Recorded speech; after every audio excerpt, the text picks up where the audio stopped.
Hi, EDU 239 students. We are now moving into weeks 5 and 6, chapter 3 of our text, and I think you'll find that this chapter does a really good job of explaining what sheltered instruction is, and it also introduces you to the SIOP model, the Sheltered Instruction Observation Protocol, which is a really good way to monitor yourself and to monitor your lesson plans and make sure that you're using all of the strategies you possibly can to meet the needs of your language learners.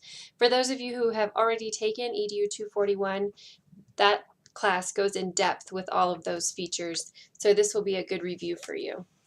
I wanted to clarify after reading through your ADE papers that a lot of you were head-on. We weren't doing a lot in the past in Arizona. In fact, when I started teaching, ELL students were treated differently at every school and in every district. So some were pulled out, some weren't at all. Some were sat next to a child to translate. Some schools had bilingual assistants, others did not. So starting in 1992, it was actually a lawsuit against the Flores family and the Nogales Unified School District. That was when their daughter was going to school there, and as a language learner they felt that she wasn't getting the help she needed to be successful. So that lawsuit, which lasted, or parts of it lasted, all the way through 2009. So by then their daughter was probably out of college, but they got the ball rolling for the changes that we've seen in the past.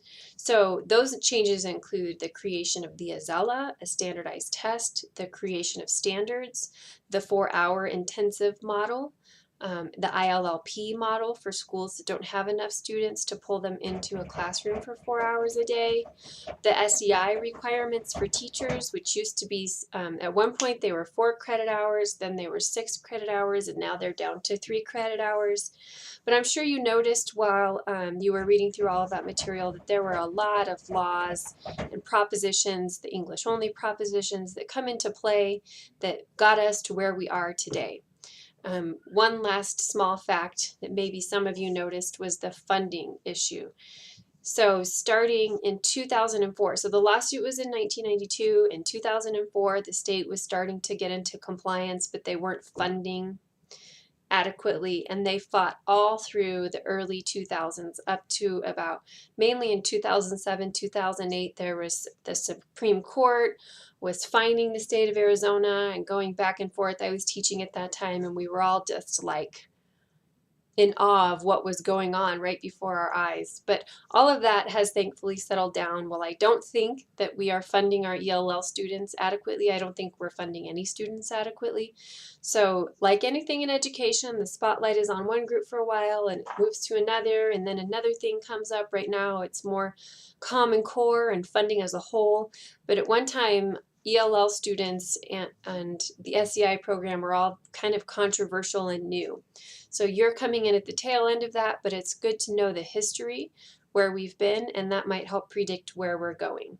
So I enjoyed reading all of those, and I'm not quite done grading for those for weeks 3 and 4 yet, but I'm hopefully going to get it done by this weekend. So look for comments and maybe questions in the gradebook area and start moving into chapter 3 of your text, and I'll check back in soon.